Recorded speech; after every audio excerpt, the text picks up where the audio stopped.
Hey beautiful people of the internet, my name is Ryan, and today is just going to be a quick video explaining what I have decided to do with the money that the channel For the Love of Ryan makes from YouTube. So I posted that video I think 2 weeks ago now, asking for you guys' suggestions and just generally announcing the fact that somehow the channel had made money from ads on YouTube, which is not a terribly lucrative business, but it still generates a little bit of money slowly over time. So I just posed the question to you viewers. I had some ideas, but I posed the question to you guys. What would you have me do with the money? A few of the coolest comments that I got, which I really appreciated, I can't tell you how much I appreciated them, were this kind of idea that I should donate the money that this channel makes to the American Cancer Society in honor of my stepfather, Dean. And if you don't know what I'm talking about, I filmed a video where I shaved my head, I guess I'll put it over here, in honor of Dean, like in solidarity with Dean, who's going through chemo right now. He's doing very well. For those of you who are always wondering, he's doing very well.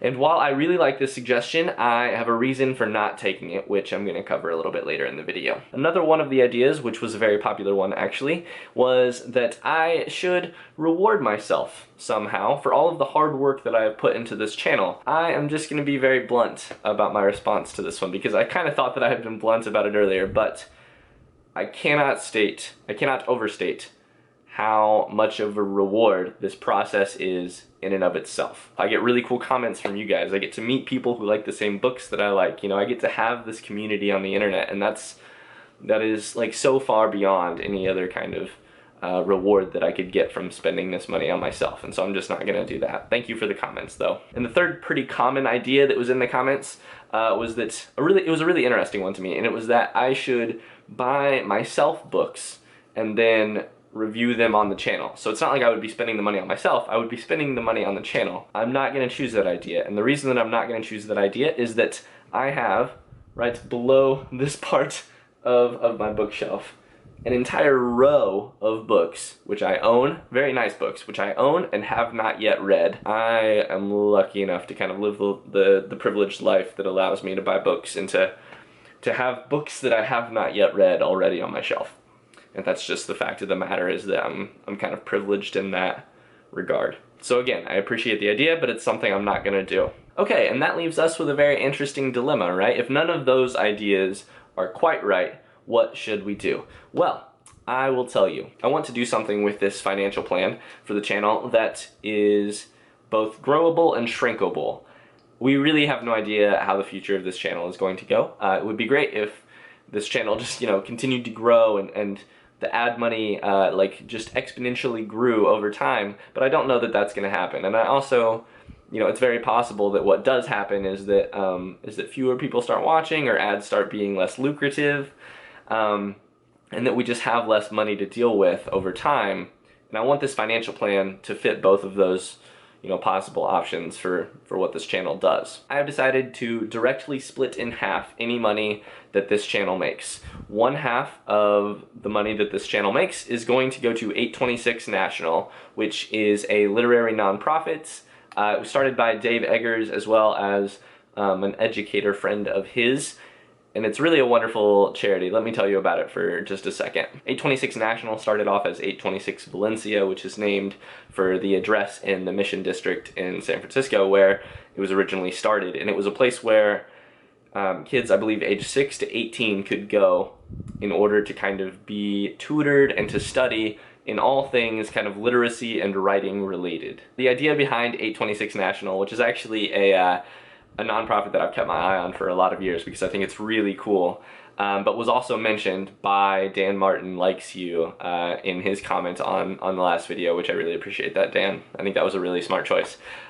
This 826 National is a nonprofit that tries to serve underserved youth, and they want to do that through completely free programming. They have 7 locations throughout the United States, and the idea is that these places, these 826 centers, are places that you can go as a kid who might not have access to a lot of other places to kind of get this material or this tutoring. You can go completely free of charge and get some very high quality either writing tutoring or kind of creative outlets, and just anything really literacy related. Like I said, there are 7 total 826 centers, and last year I believe they served almost 32,000 students. using, you know, and while supporting 900 teachers across those centers. And I think that that is frankly amazing. And so I really think that this is like a perfect fit for the channel. So that is one half of the money that this channel makes. It will go towards 826 National. The other half is going to do something which, like I said in that other video, is something that I think is super important for this channel. And it's just going to go towards recognizing that this channel is not just made up of me. It's not just made up of Ryan. It is completely supported by you guys, the viewers. And I can't really say how important that is, that this channel is not created, it is co-created. Your comments change completely the contents of my future videos. Your interactions on social media let me know what I'm doing right and what I'm doing wrong and what you guys want to hear, and I just can't stress enough how much this channel is made by the both of us, by me and by all of y'all. And so to honor that, we are going to reserve exactly half of the money that this channel makes for a giveaway fund. For the giveaway fund, the rules are going to be pretty simple. When you leave a comment below a book review of mine, you are entering yourself for the possibility of winning that book, if that book is a book that I choose to give away. Because of the uncertainty regarding how far that original $54 is going to go, and also how fast the money is going to come in afterwards, I'm not going to be doing a book review giveaway every single time I do a book review. However, as long as I have the money, and I'm going to work through it probably once a month here at first, I am going to choose one of the book reviews from that month, and I'm going to use a random number generator, and I'm going to select one of the comments on that video, and then I'm going to get in contact with that person and attempt to send them a book. This has some disadvantages, but also I think some major advantages. It's not like it's going to be an open and closed giveaway period, but instead I want this to be kind of an unofficial way for me to spread the books that I care about to those people who care about them. And the easiest way for me to do that, I believe, is to do this based on just like comments on videos. And there is one more kind of big disadvantage for this setup, but it's a thing that I have to do in order to kind of ensure that that money, that very limited money that we have, goes towards giving back as widely as possible. And that is that I have to say that the giveaway is only for US addresses. So when I get in contact with the winners of the giveaway, one of the first things I'm just going to have to ask is that it's a US only kind of giveaway. I can't be mailing the books to other places that are more expensive to send the books, because then I have less money to buy books and send them. And it's just kind of a rough thing that has to be in place for now. If I ever get to the point where the money is just rolling in, then the giveaway fund will start to be an international thing. So, there you have it. We now have a financial plan here on For the Love of Ryan. We have a plan moving forward.